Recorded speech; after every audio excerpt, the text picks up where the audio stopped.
The 2024 Big 12 football schedule is out. That includes the schedule for the West Virginia Mountaineers.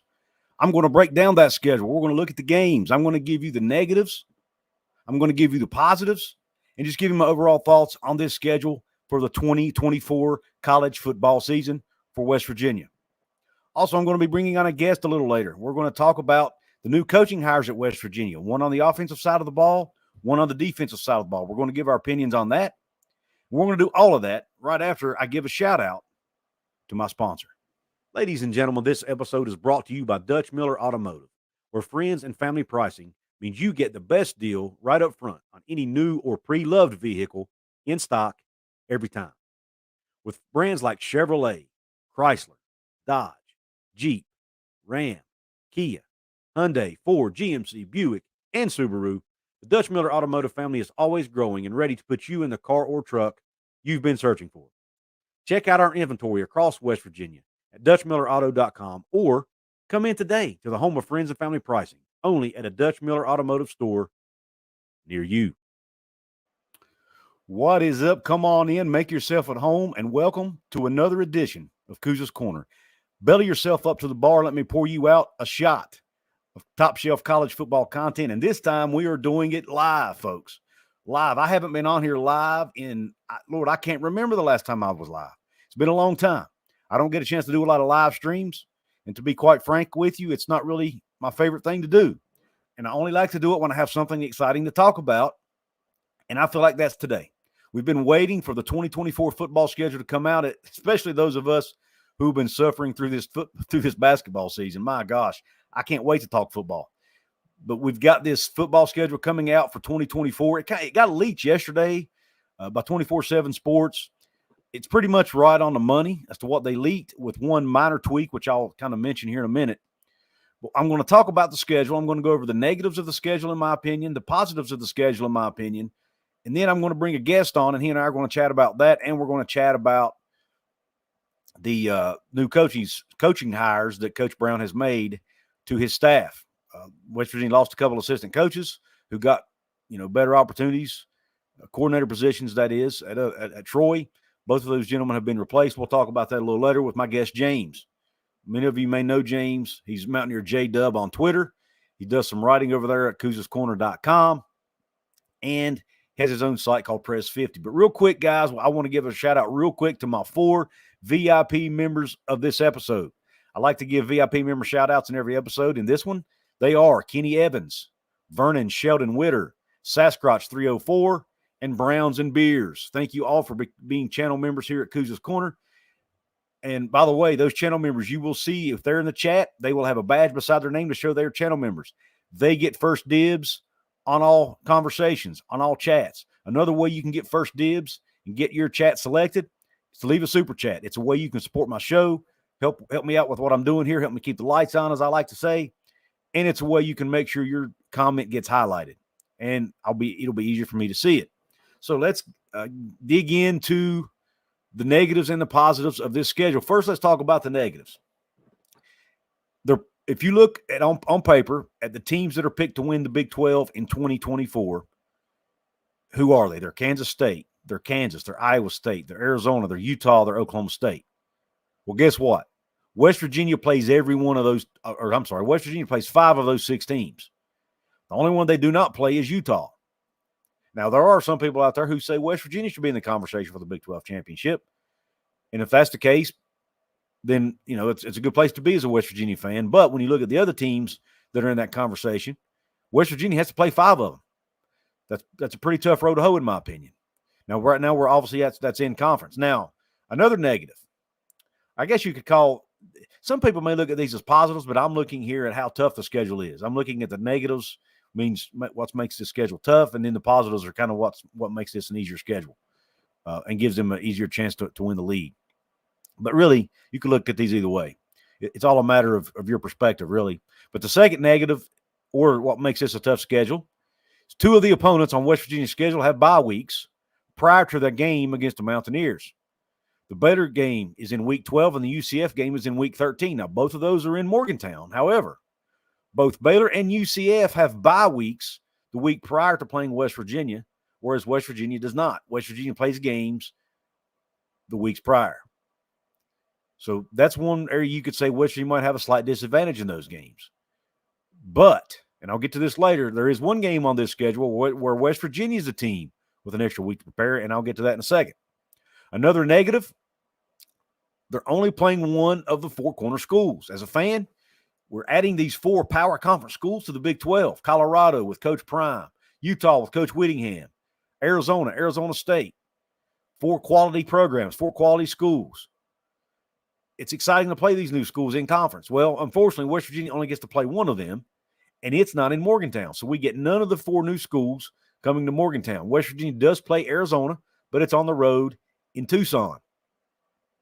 The final negative that I want to talk about, and it's may not be a big deal to some people. I don't really think it's that big a deal, but, it's a matter of opinion. And that is the fact that West Virginia has no rivalry week game. I mean, they have a rivalry week game, but it's not against a rival. Now, the argument could be made that West Virginia doesn't really have a true rival in this conference. And that's a fair argument. But why not put the Cincinnati-West Virginia game in that week? Try to make that a rivalry. You could easily make that game a rivalry, in my opinion, because of the geographic locations of the schools and the fact there's a history between them when they were both in the Big East. Now, some Cincinnati fans might say yes, but we'd rather be rivals with UCF. Okay, that's fair too. But that game's not even in rivalry week. So really, if there's one area the Big 12 dropped the ball on this schedule, it's the fact they don't play enough rivalry games during that rivalry week around Thanksgiving, when most other conferences and teams are doing so. Now let's get into the positives. West Virginia has 7 home games this year. First time in a long time they've had 7 home games. 5 of their 9 conference games are at home. Another positive, and then 2 of their 3 non-cons are at home as well. The Albany game, which is their FCS opponent in week 2, and then they open the season against Penn State at home, which is another positive. They're opening with a home game for the first time in 4 seasons. It may be longer than 4. Let me know in the comments, is it more than 4? But I know last year they opened at Penn State. The year before they opened at Pitt, and the year before that they opened at Maryland. So West Virginia finally gets to open against our Power 5 opponent at home this time instead of on the road. So that's a plus. Another positive, most of the top teams on the West Virginia schedule, I mentioned of the top 6 teams projected to win the league, West Virginia has to play 5 of them. Well, 3 of those 5 are at home. Kansas State, and Iowa State are all at home. By the way, a nice little bonus for the Iowa State game, or a nice little storyline. Their starting quarterback, Rocco Becht, his dad, West Virginia legend Anthony Becht. And they actually put a nice little video out that I thought was pretty funny, pretty entertaining. If you guys want me to show it to you later, I can in this video.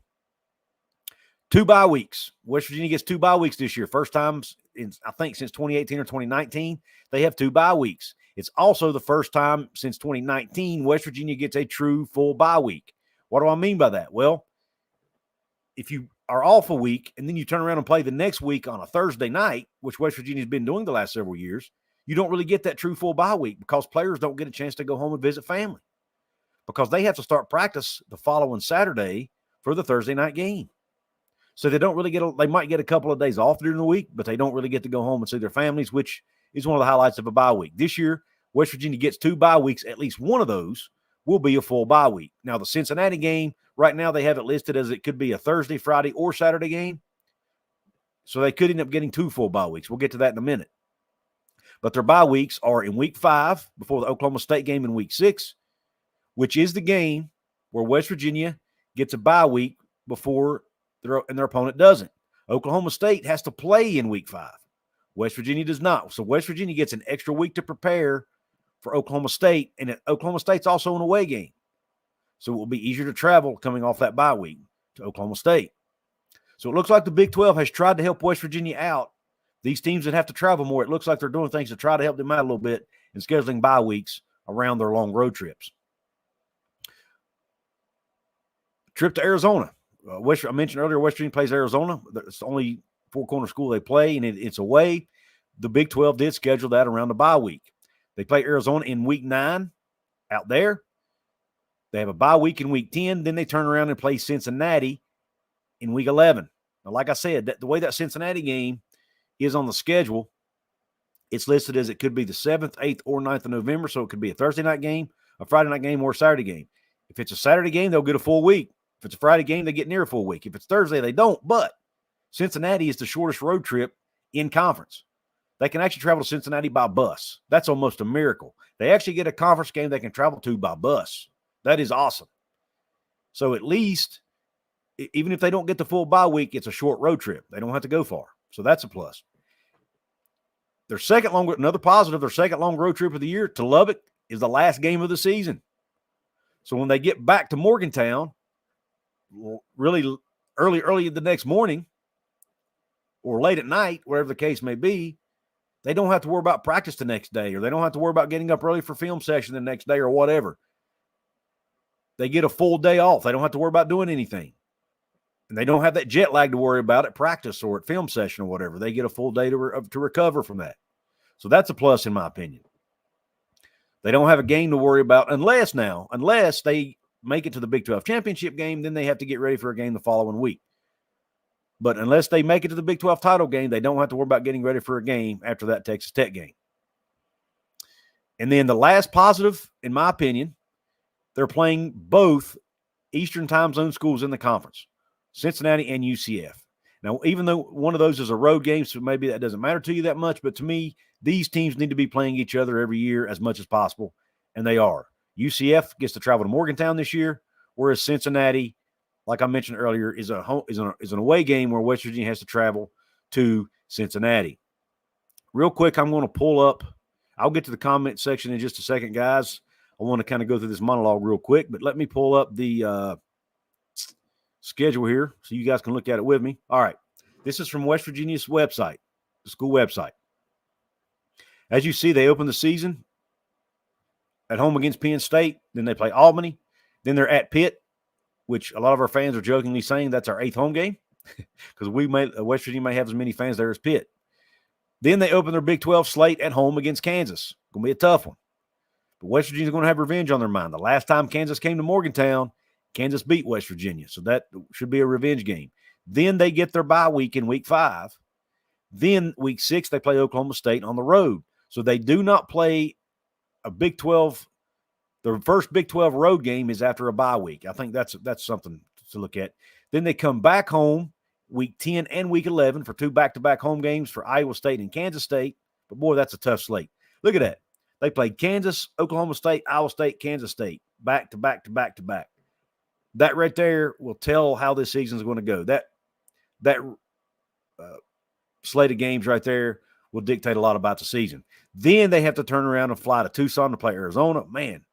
Then they get another open week. Then they have to play Cincinnati on the road. Then the 16th, they're playing Baylor at home for Mountaineer week. Then they play UCF at home the following week. Then they travel, which is Mountaineer. Never mind. They play UCF the following week on the 23rd. That will likely be senior day. And then they play their last regular season home game, or last regular season game, rather, against Texas Tech in Lubbock on November 30th. And hopefully they get to play that game right here on December 7th in Arlington. All right. I want to hear what you guys have to say in the comments about this schedule. I meant to leave that up. I did not mean to put that off the screen just yet. Let me put it back up so you guys can get a better look at it. All right. And then I'm going to bring on my guest here in just a second. Let me get my screen fixed here.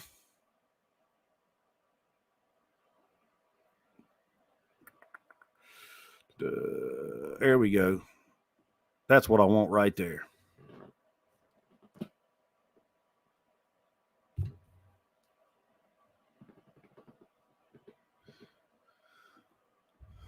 What's up, James? You're muted, man. There we go. Now we're in. You gotta love live streams, right? That's it, man. Beauty of live television. I was listening to you backstage, and I agree with you. That stretch from Kansas all the way to Arizona is going to dictate the West Virginia football season. Mm-hmm. And I've said it all along, and I'll say it now live. I think the winner or the 2 teams that go into the Big 12 championship game are going to have 2 in-conference losses. Mm-hmm.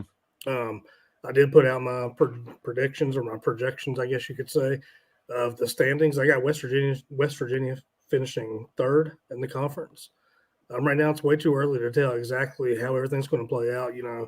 Coaches coming in and going, players going to transfer. But I think that's from September 21 to October 26th against Kansas, Oklahoma State, Iowa State, Kansas State, and Arizona is going to really dictate how West Virginia's season can fold out.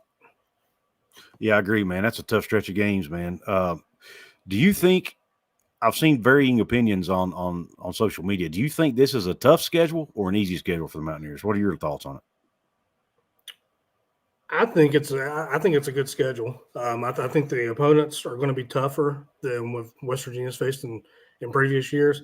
Obviously they start off with Penn State. Good thing that's an out-of-conference game. Right. Then you got Albany. Then you got Pitt.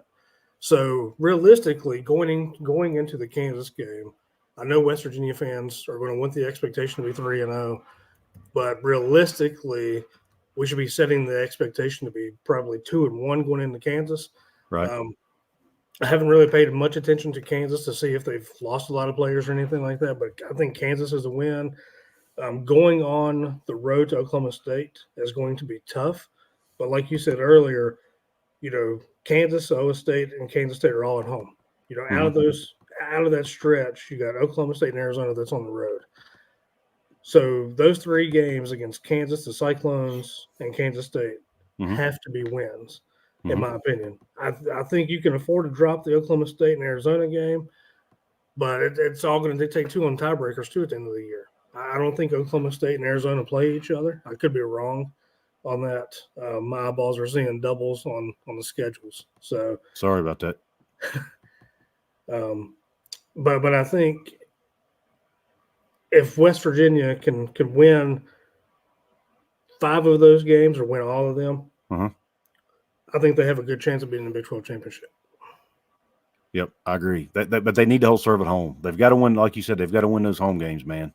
Yep. Because road games is going to be, the road games are going to be brutal. With have to go to the Arizona game is going to be tough. You got to go out there and face that high-powered offense with Noah Fafita and company. Oklahoma State, they're always good. They're always a tough out, and West Virginia has struggled to win. They've only won twice at Oklahoma State, I think, since they've been in the league. So it's a tough place to play. Ollie Gordon's coming back. You've got, obviously, even though Kansas and Kansas State are both home games, those teams have both come in and beat West Virginia in recent years. So they are very capable of losing those games if they don't bring their A game. But this schedule, man, I'm telling you, I was trying to look over the whole league schedule. I haven't had a chance to dive into it yet in detail, but I think just looking at it from the surface, West Virginia has one of the hardest schedules in the conference, in my opinion. When you look at who they play, who they don't play, we're one of the few teams that have to play Kansas and Kansas State and Arizona and Oklahoma State and Iowa State. Most teams don't have to run that gauntlet like we do, and we get them right there, boom, boom, boom, boom, boom, for the most part. So all in a row. Now, again, we know how things played out last year. The schedule ended up being a little easier than most people thought. But so on paper, this looks like a brutal schedule. Some of these teams may end up not being as good as we think they are, and then you may have somebody like Texas Tech step up and be the best team in the league. You know what I'm saying? But at least on paper, right now, here into January, it looks like a gauntlet. Yeah, and I agree with you. That's the thing too of importance is even though that I've got West Virginia projected right now 10-2, as easy as it is to say West Virginia can go 10-2, you have to be realistic in your mind and say, well, this team, depending on injuries, how good the other opponents are, they could finish 7-5, 6-6. So the conversation then shifts over from Neal Brown possibly getting an extension at 10-2 to, okay, he's back on the hot seat with a 7-5 or 6-6 record. So I understand the fans being eerie of not, quote unquote, trusting the climb right now. Right. But if this team wins 10 games or 9 games, I guess the question is, are people going to start believing in Neal Brown and the coaching staff? And there's still going to be a lot of doubters out there, even if West Virginia wins 9 or 10 games, because a lot of people are still going to say, well, if Kansas finishes 6-6, well, that wasn't a tough opponent, or Oklahoma State finishes 7-5. Well, yeah, West Virginia beat them by 3. Somewhere around the line, somebody's going to find a reason to say, well, West Virginia could have done this. West Virginia could have done that. Yep. But my question is to you and to the subs out there, what game on this schedule is going to be like a Houston game that you should win? Oh, gosh. But you drop it. Gosh, it could be any of them. This at first glance, that Cincinnati game makes me nervous because it's after a bye week, so you don't know, is the team going to come out flat after being off a week? Especially if let's say they go to Tucson and beat Arizona, right? It'll likely be an upset win if Arizona's as good as they're expected to be. It'll likely be an upset if West Virginia beats them. And if they turn around and they have to play, get a week off, instead of rolling into another game, or even if they lose at Arizona, what's their head like? Those bye weeks, even though they're good to have for the players for recovery and whatnot, as a fan, it always makes me nervous because teams coming off of bye weeks can be unpredictable, and that always makes me a little nervous. So and Cincinnati's going to look at West Virginia, I think, as a rival, especially after the video that came out today. I don't know if everybody had a chance to see it or not, but West Virginia had a really cool video, which most programs do now. They had a really cool schedule release video, which if you guys want me to play it, I can. It's only 2 minutes long, but they threw a little shade at Cincinnati in that video. So it's all in fun. It's all in, friendly trash talk, but was a little bit of shade to a degree. So anyway, but that one on the surface, that one sneaks up to me as a game that West Virginia could lose that they shouldn't. The rest of those games, man, I don't know that we'll be favored to win anyway. Like I said, it's really going to depend on how the season plays out. What's the record going into Iowa State? What's the records going into, when Kansas State comes to Morgantown or whatever? It's hard to say on paper which one will be the favorite because West Virginia does have some people out there projecting them to be good this year. So it's hard for me to sit here and say West Virginia is not going to be favored to win those games because they might be. I don't know. It's hard to tell at this point.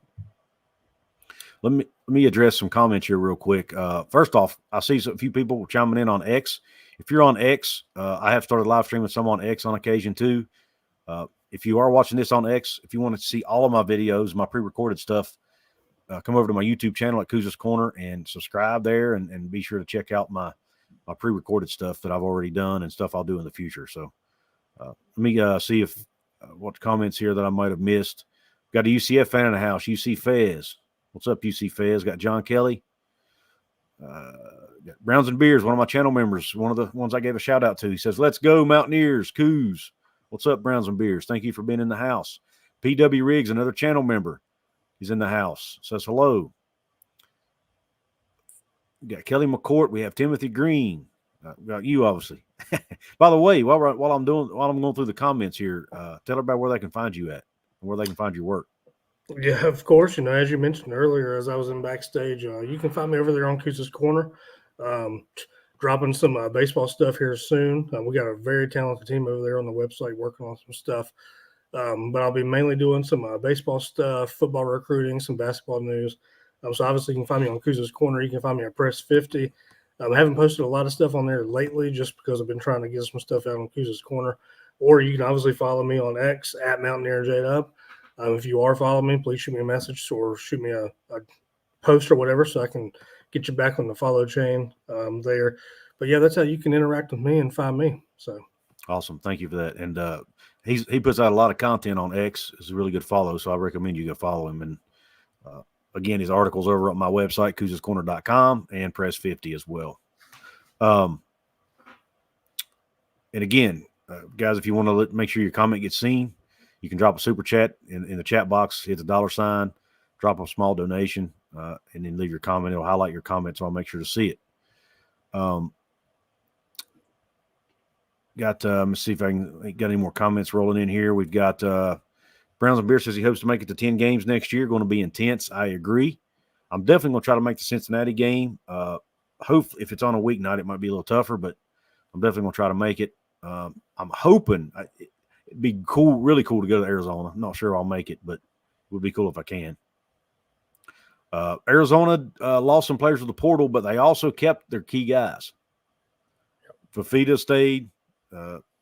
McMillan stayed. A lot of their big contributors stayed. Got major NIL deals.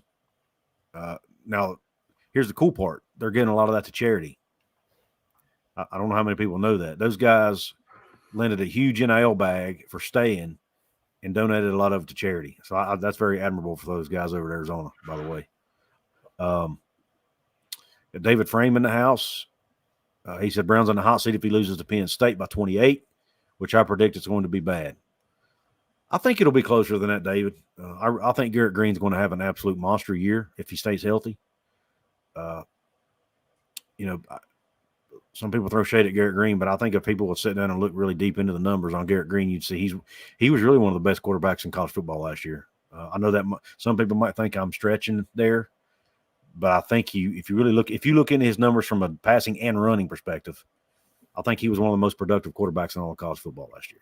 Do you think that's a stretch to say that, James? No, Couz, I don't. I mean, he threw for 2,400 yards, 16 TDs, 4 interceptions, had a QBR 75.8, which was 20th.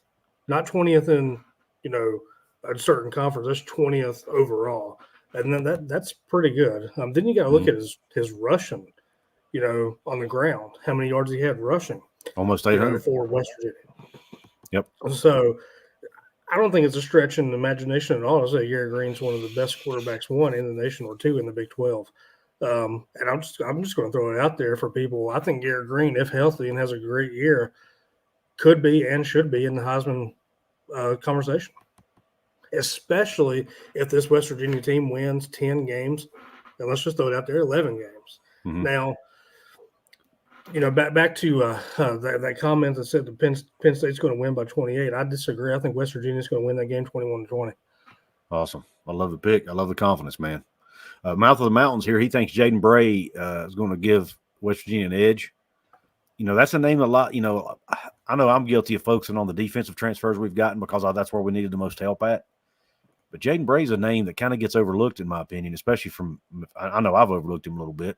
I'm so excited about the Hudson Clements and the Rodney Gallaghers and the Traylon Rays that I forget about guys like Jaden Bray, who we got off from Oklahoma State, who was a pretty good receiver there. So that's a pretty big name to get.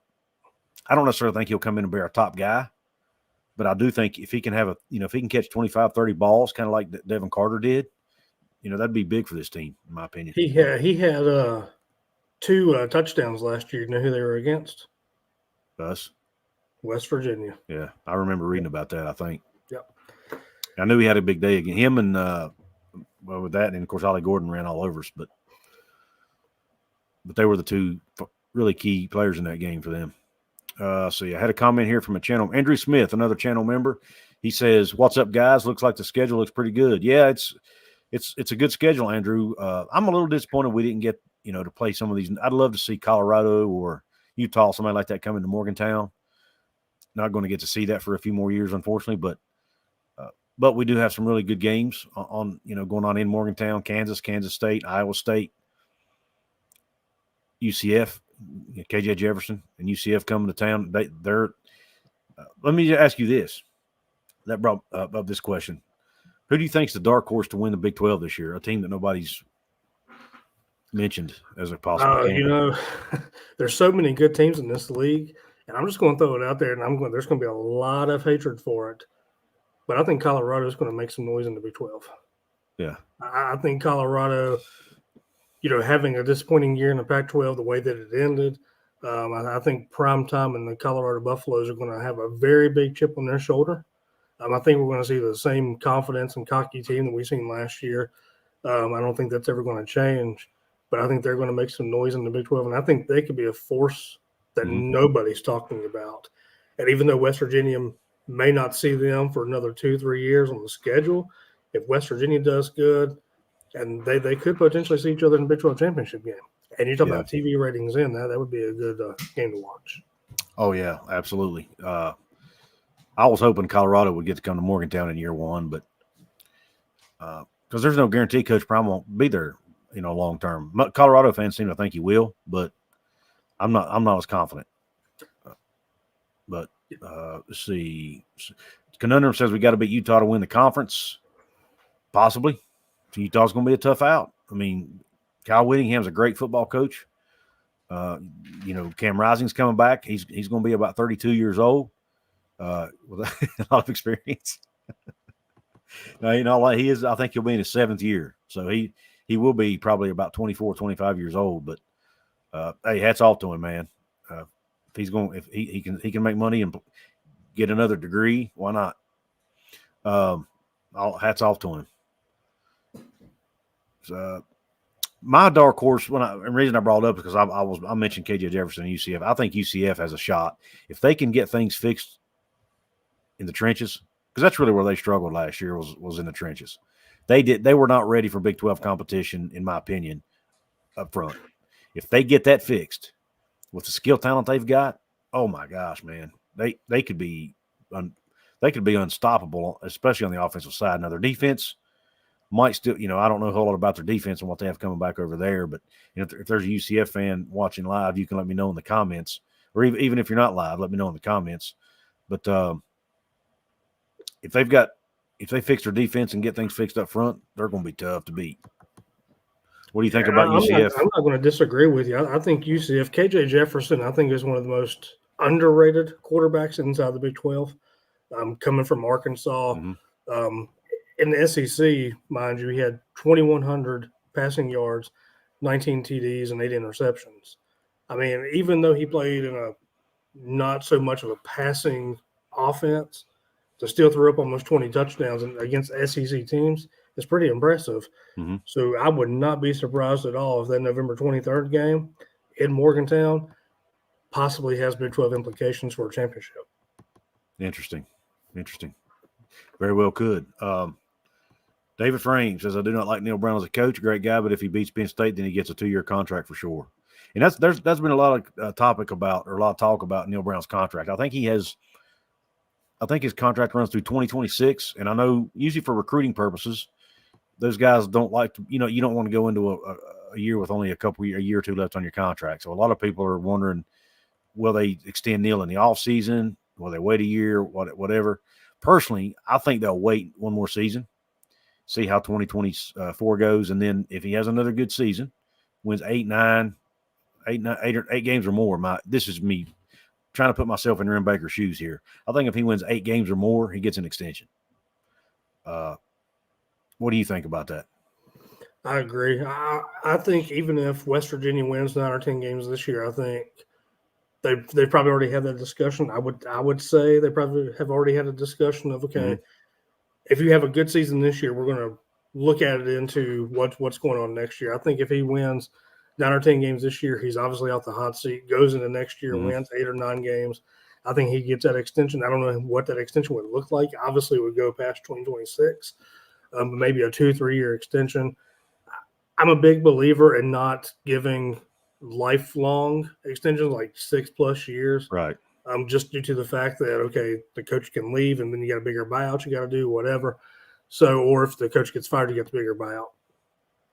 So I think I agree with you. I think we'll see how it plays out this year. If he has a rough season this year, let me just rephrase this. If he has a rough year this year, I don't think he gets fired because of the year that he had last year. But if he has a good year this year, I don't think he gets an extension unless he proves himself next year going into 2025 of having the same success. Okay, that's fair. Do you think he at least gets – because there's been some thought that he would get an extension maybe, but that extension not be guaranteed. Like, right now his entire contract is guaranteed. Like, you can give him an extension and say, okay, we'll give you this extension through 2028. I'm just throwing out theoretical numbers here. Theoretical scenarios. We give you an extension through 2028, but we're not guaranteeing the contract through that time, right? Your contract's only guaranteed through 2026 or something along those lines. That could be another way they could kind of massage it and make it work for both sides. You know what I'm saying? I actually got that idea from Mike and Chris over at 24/7.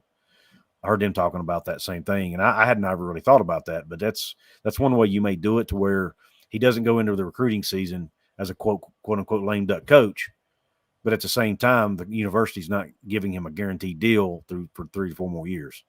Does that make sense? Yeah, I can see that playing out too. And I think, honestly, if you want to play it safe, that's probably the route that West Virginia should take or should consider. Right. Now, Neal Brown is a lovely guy. I've had interactions with him. I've talked to him. He's just great to talk with. Absolutely. He's a very humble guy. Mm-hmm. I personally don't know if he would take that without it being Yeah. some kind of guaranteed money. I'm not sure either. He has a really good agent from what I've been told. I'm not sure who his agent is. I'm not sure if it's Jimmy Sexton. Like he seems everybody else has Jimmy Sexton these days. But I have heard that he's got one of the top agents in the business. I mean, my God, they got him a guaranteed contract after a 6-4 season. So they must have done something right. So you're right. He may not accept something like that, but that's just one way they could potentially. At the end of the day, it would all boil down to how bad he wants to be in Morgantown. Yep. And two, it may depend on how good the season is, and if they have other schools knocking at the door, that's going to make a lot of difference too. How much leverage each side has, right? It's all about leverage and negotiations. Andrew Smith, a VIP member here, says, "I just want to see how our defense will adjust next year." Thank you, Andrew, for that comment, man. And I'm agreeing with you. Defense is making some changes. They're tweaking some things, and schematically, they've brought in a lot of talent in the secondary.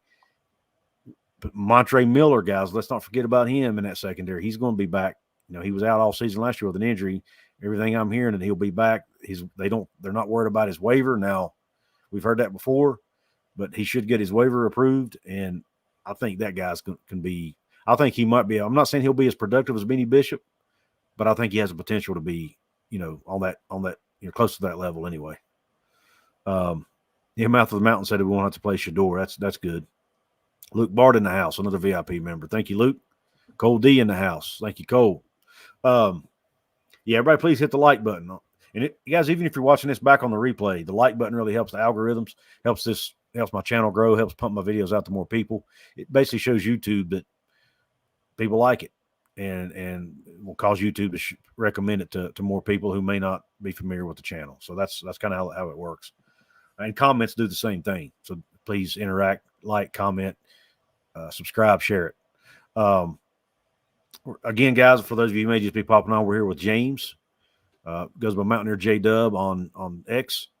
He's a writer for my site at couzescorner.com. Also has his own site called Press 50. You can find his work at either location. Speaking of Couz's Corner, come check us out. We have a lot of talented writers over there doing some really good work. A couple of those writers have experience with folks like Associated Press, Golden Blue Nation, other places like that.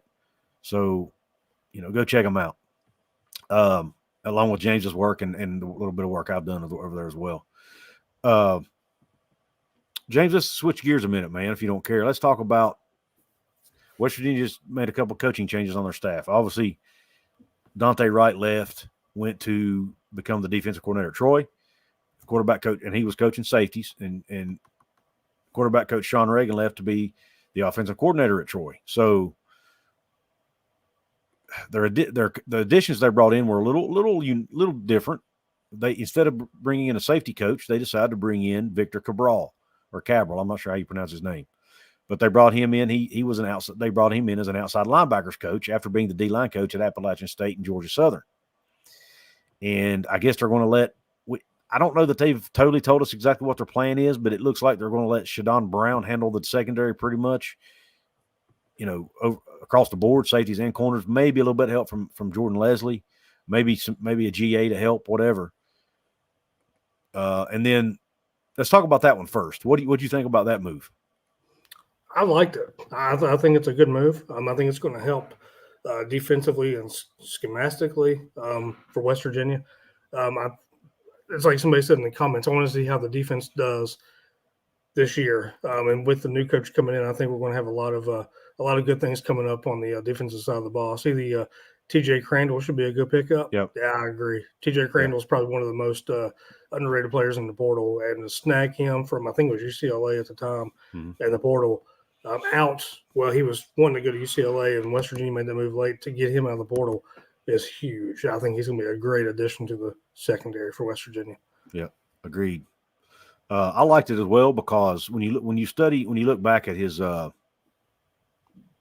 experience, it's all at the G5 level, and the also the junior college level. I think he had a year to junior college level, but nonetheless, he's got or FCS level. I'm sorry, but he's had success. He's had really good defensive lines because that's where he spent most of his career coaching.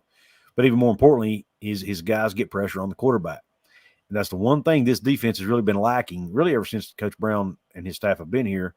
They haven't gotten pressure on the quarterback consistently. They've basically had to use safeties and linebackers to get pressure. They haven't been able to do it, with their defensive front, and their bandit position hasn't really done it consistently either, which is kind of what the bandit position's for. They're supposedly, from everything I'm hearing, switching to a true 3-4 scheme now. So they'll likely be playing with two bandits a lot of times. One of those guys will be, pass rushing all the time, basically, and the other guy could rush or could drop into coverage or whatever. I guess they can mix things up a little more. So it looks to me like they're focusing more on getting a pass rush. And by getting a pass rush, that does nothing but help your secondary as well, right? And we know this Western secondary has struggled to a degree for the last 2 years, outside of maybe Beanie Bishop. And best way to shore that up, get a better pass rush. So from that regard, I think I like it, and I think it's the right way to go. A little bit odd that they're letting Shadon Brown, based on what I'm hearing, most teams in the country have two defensive back coaches, one for safeties and one for corners. So it's a little odd that West Virginia chooses to go a different route, but it seems like every button that Coach Brown has pushed the last couple of years is working. So I trust his judgment on that, and I trust that they have a plan in place to make it work. Now let's switch to the quarterback. This one, a lot of fans on social media didn't like this move. Sean Reagan leaves, goes to Troy to be offensive coordinator. Instead of going out and hiring someone from the outside, which is what most of our fans wanted, somebody like a Clint Trickett or a Pat White or whatever, he stays internal. He takes an analyst who's been on staff for a few years, who has worked with quarterbacks, promotes him to the full-time quarterback coach. His name's Tyler Allen. Now, Tyler Allen does have a couple of years' experience coaching quarterbacks at Jacksonville State, so it's not like he's totally coming into this with no quarterback coaching experience. He has done it, and he did coach a really good quarterback at Jacksonville State.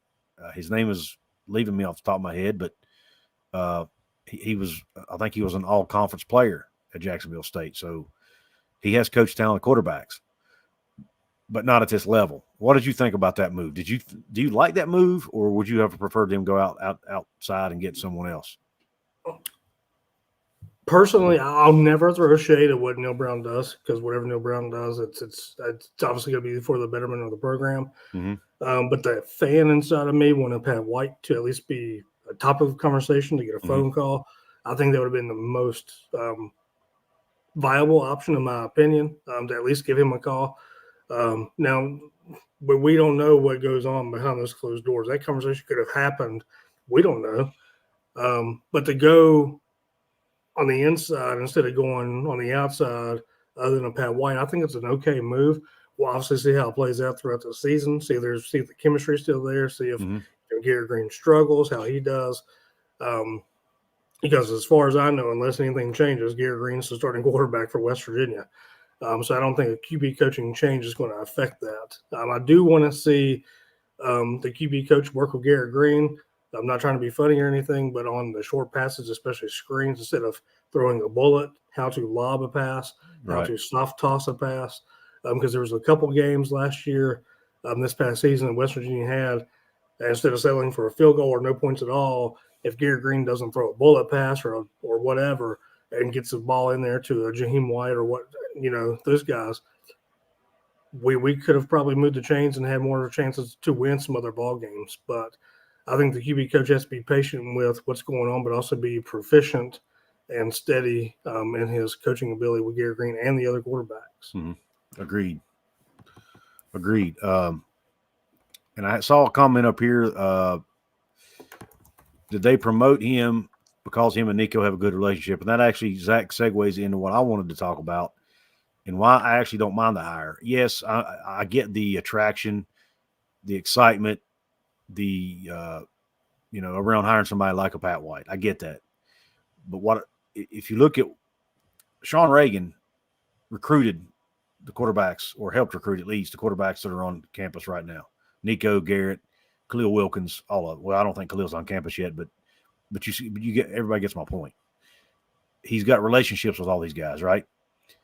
Well, Tyler Allen's also been on the staff for at least the last couple of years. So he likely has relationships with these guys too. And if you bring in somebody else that does, even if it's Pat White, first off, Yes, I'm sure our quarterbacks know who Pat White is, but they may not have a relationship with Pat White. They don't know Pat White personally. They may not feel comfortable playing for Pat White. Pat White may have a different coaching style. He might have a different way of communicating that these guys don't like. I mean, that's everybody's different, right? Everybody has different personality types, different ways of coaching, different ways of taking coaching. Our quarterback room right now looks really good for the present and the future, in my opinion. And do they want to screw that up by bringing in somebody that may or may not work when you know you have somebody in-house that you are confident will work without screwing up the chemistry? And Coach Brown has been training this guy, basically, in my opinion, for this role. He's been his, I think he's associate to the head coach or assistant to the head coach or whatever. He's basically been Neal Brown's right-hand man for the last couple of years, in addition to being an analyst. So, he knows how Neal Brown thinks. He knows how Neal Brown coaches.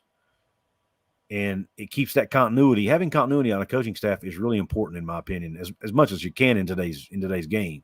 Honestly, coaches are going to come and go, but if you can keep as much continuity as possible, the coaches can get along. But, the coaches are going to get along with one another. The players and the coaches are going to get along with one another. And I think that can go a long way to a culture and keeping a culture in place. And, again, I bring up Chris and Mike because they mentioned on their podcast this morning or yesterday, whenever it was. Let's not forget the financial piece of this. They're probably bringing these coaches in for less money than what they were paying the guys who were leaving. That might free them up to hire another coach or give raises to guys they have on staff and keep. We've got guys like Chad Scott, Andrew Jackson, just to name a couple who are probably being highly sought after by other schools. How do you keep those guys? You pay them more money, right? If there's more money in the kitty to do that, so that's another plus to this. Not saying that they're not good enough to be paid more, but they're less experienced. So obviously they don't demand the same amount of money. So that's another piece of it that I had not really thought about until I heard them guys mention it. Andrew Smith brought up, he says Obina and Ty French should make that outside pop. I agree. And don't forget about Tyron Bradley. he looked good last year as well in spots. And then I'm really excited. I know this guy's more of a D lineman, but I'm also really excited about TJ Jackson, the kid from Troy that we got. That kid looks really good. I'm excited about him. Anything else to say about the coaching hires, James? No, I think at the end of the year, we're going to either have two feelings. We're either going to be impressed or we're going to be depressed about it. So, I think West Virginia fans just need to be patient with the coaching hires. We got one that was a former Mountaineer to another Mountaineer. So at least he upgraded on that aspect. Yeah, exactly. Yeah, Appalachian coming from Appalachian State. Mountaineers are somebody posted on my thing. He said, "Once a Mountaineer, always a Mountaineer." Now has a different meaning. Yep. Civil Mark, West Virginia says, "Look at the basketball team now. This is what you get when you base staff on what the players want." I understand your point, Mark, and that's not really my point. There's more to it than that. That's just one piece of it. Continuity amongst the staff is also important. And if Tyler Allen's a good coach, let's not forget, guys. When Dana was here, we had pretty good quarterback play. Wouldn't you say? For a lot of that time before Jake Spavital came, there was a grad assistant coaching our quarterbacks named Michael Burchett. Dana, and he happens to be he was Dana's quarterback coach at Houston. Dana trusted him enough to let him coach them, even though he was just a grad assistant. There are good coaches everywhere, guys, and if he's a good coach, and Neal Brown recognizes that, and he feels comfortable with him coaching his team or his quarterbacks, let him do it. There's no reason to go outside and make a hire and take that chance in messing up that chemistry if you already have the guy in the building. Now, if the guy's not in the building, then you go outside and do it, right? Just like they did with the outside linebackers. But if he is in the building, then why not promote him? I have absolutely zero issue with it. I do understand the point. And Mouth of the Mountains made a great point. Just imagine Pat White coaching Garrett Green. I get that. And it's exciting to think about. Two of the greatest running quarterbacks we've ever had here at West Virginia, right? But at the end of the day, I think it all comes down to who can execute the game plan better, who has a relationship and can build relationships, with people. And Neal already knows all of that about this guy. And he probably, just because Pat White played here doesn't mean he and Coach Brown have a relationship, or that they even know each other, for that matter. So, I would just like to say, he says, please watch Who's from the Hills with Couz and Mountaineer Paul. Thank you, Timothy. I appreciate that. Zach says, Pro Football Focus gave Clement a 78.3 grade this year. That's not only the best among first-year wideouts in the Big 12 Conference, but the 5th best in the nation. Zach, I saw that. That was really cool to see. I saw somebody else up here mention that, and I wanted to address it and didn't get a chance to, that they thought that might have been overhyped. What do you think about that, James? What are your thoughts on that PFF grade for Hudson? I think it's a little low. I think it should be, 85, 86. But then again, there's a lot of things that PFF does that I don't agree with, because I don't know how they really use their metrics and their systems out there. Right. But if I was a gambling man, I would have gave him a mid-80s score, so 85 or 86 is where I would have been at. I think 78.3 is really, really low, to be my opinion. Yeah. That's a fair take, but it was still good enough to be fifth best of all among freshman receivers. Yep. And I know there are different varying opinions out there about Pro Football Focus. Some people say it's not accurate. Some people say it is accurate. And that's up for debate. I don't know enough about it to answer that question. I do know they're highly respected in the industry, and their numbers seem to carry a lot of weight, at least among the media types. I don't know about coaches, if coaches like it or not. I've heard that some coaches don't. But again, I've never asked a coach personally that question. Matthew Swanson says PFF is garbage. McAfee went on and ran about it. Yeah, I saw that. It was actually AJ Hawk that went on and ran about it, if I'm not mistaken, wasn't it, Matthew? But it was on his show nonetheless. And I did see that, by the way. But again, that's his opinion. But he did say that most coaches don't use it or don't like it. That a coach is great, because coaches do their own grading of players, and he said their grades are usually a lot more accurate than PFF. But of course, the coach is going to say that because he trusts his own eyes. So again, it still could be a matter of opinion. Guys, remember, if you want to support the show, you can, number one, you can become a VIP member here by hitting the join button. Either if there's a join button below, or you can go into the comment section and do it that way. There's a link. It's an easy way to support the show that just brings $2.99 a month or $4.99 a month right out of your paycheck. You don't have to think about it. As one of my fellow YouTubers like to say, it's 75 cents a day. That's less than a cup of coffee. So it doesn't cost that much, and it's an easy way to do it. Or if you just want to make a one-time donation, you can drop a super chat and hit me up that way as well. And make sure and that'll also highlight your comment and make sure I read it on air. And if you want to do it free, again, you can always support me free by hitting the like button, dropping a comment, sharing it, subscribing, doing all that stuff. That helps too. Andrew Smith, who's a channel member, VIP member, he says the basketball team is so different. They've had some bad cards dealt. Feel bad for Eilert, but completely different. I agree, Andrew, man. They have it. It's just been a rough year. I said going in, Paul and I did a show about it. I said, I have no expectations. Now, it doesn't mean I don't get frustrated when I watch them play. It doesn't mean I'm not still a fan. And I don't, when they go out and beat Kansas, I sort of got my hopes up a little bit, and then boom, they came back down to earth. I am still a fan, and I do go through the emotions, but big picture, I had zero expectations for this team anyway. So I don't know if that's good or bad. In a way, it's good because I don't get stressed out about it. But in other regards, it's not, because I like I try to be optimistic about my teams. And it was just hard to do that, knowing all they had to deal with, and that's kind of played out. Actually, it's played out even worse than I imagined, to be honest.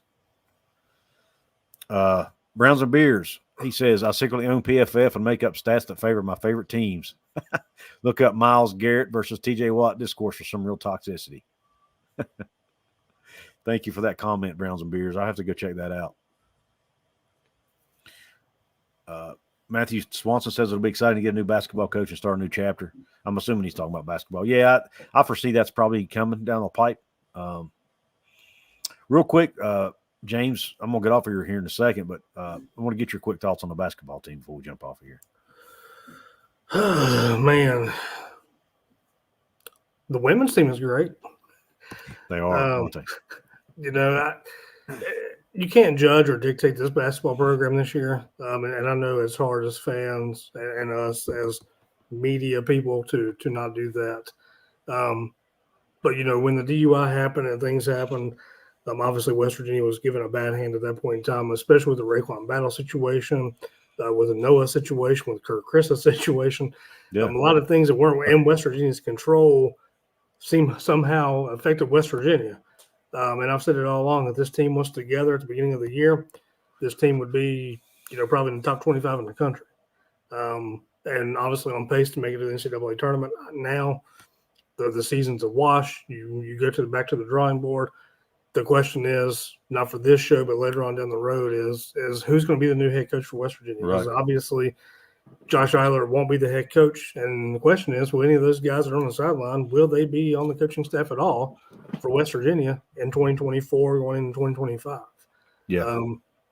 But what I will say is the notation to bring Huggins back needs to just stop, in my opinion. You know, grateful and thankful for what he did. But for the fans that say bring him back, I disagree with it respectfully. I think it's a new era in West Virginia football has happened, and it needs to continue to happen. I mean, basketball, and it needs to happen and continue to happen.